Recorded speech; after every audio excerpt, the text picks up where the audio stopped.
नम आंखों से माता रानी की प्रतिमाओं को दी गई विदाई। रामनगर में मुस्लिम परिवार ने भक्तों को बांटी महाप्रसादी।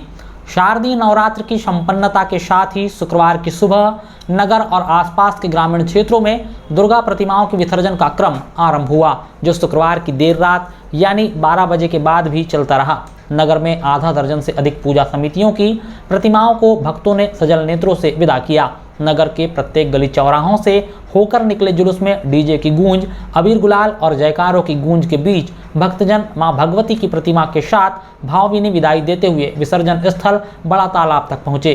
भक्तों ने मां से अगले वर्ष पुनः आने का आह्वान किया। नगर के प्रमुख मार्गों से गुजरते हुए प्रतिमाओं का जुलूस जब जब निकला, लोग छतों और गलियों से दर्शन कर मां के चरणों में श्रद्धा अर्पित करते रहे।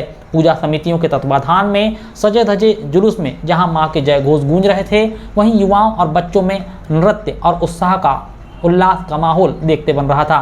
गांधी चौक, छतेरा रोड, उत्कृष्ट विद्यालय के सामने, काली माता मंदिर, काहरी मोहल्ला, पुराना रेलवे स्टेशन समेत अन्य मोहल्ले से निकली प्रतिमाओं का विसर्जन नगर के बड़े तालाब में प्रशासन की मौजूदगी में क्रमवार रूप से किया गया। यहाँ भारी भीड़ उमड़ी। हर विसर्जन के साथ भक्तों के नयन भर आते। नवरात्रि के पावन पर्व की समाप्ति पर कटंगी शहर से सटे ग्राम रामनगर में दो समुदायों के बीच प्रेम, सद्भाव और भाईचारे को बढ़ावा देने वाली एक महत्वपूर्ण घटना मिसाल के तौर पर सामने आई।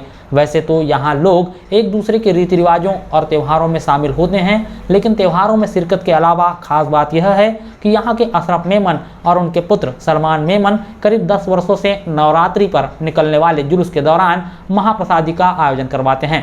अशरफ मुस्लिम परिवार के मुखिया हैं। रामनगर में हिंदू मुस्लिम परिवार आपस में बेहद ही भाईचारे बनाकर रहता है। यहाँ सभी त्योहारों में कौमी एकता की मिसाल देखने को मिलती है। यहाँ का मुस्लिम परिवार देवी भक्तों के लिए महाप्रसादी का आयोजन करवाता है, जिसका न सिर्फ देवी भक्त बल्कि पूरे गांव के लोग लाभ लेते हैं। अशरफ मेमन बीते 10 वर्षों से निरंतर माता रानी की विदाई के लिए महाप्रसादी का आयोजन करवाते हैं।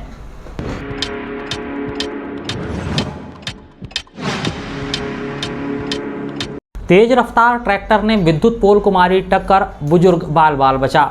कटंगी छतेरा मुख्य सड़क मार्ग पर नरेंद्र ठाकरे के घर के सामने एक तेज रफ्तार ट्रैक्टर ने विद्युत पोल को जबरदस्त टक्कर मार दी और फिर दो घरों के बीच की गली में जाकर घुस गया। गनीमत की बात यह रही कि इस हादसे में एक शख्स की बाल बाल जान बच गई।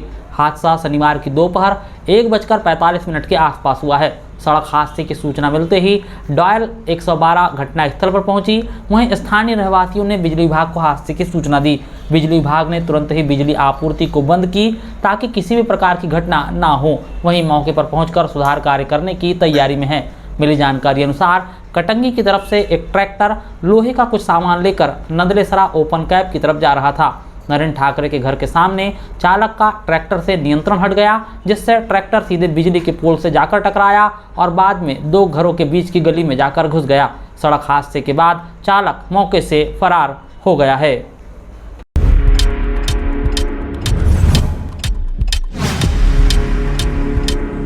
वृद्ध के लिए मददगार बनी संजीवनी 108। शासकीय दायित्व से ऊपर उठकर ईएमटी और चालक ने दिखाई मानवता।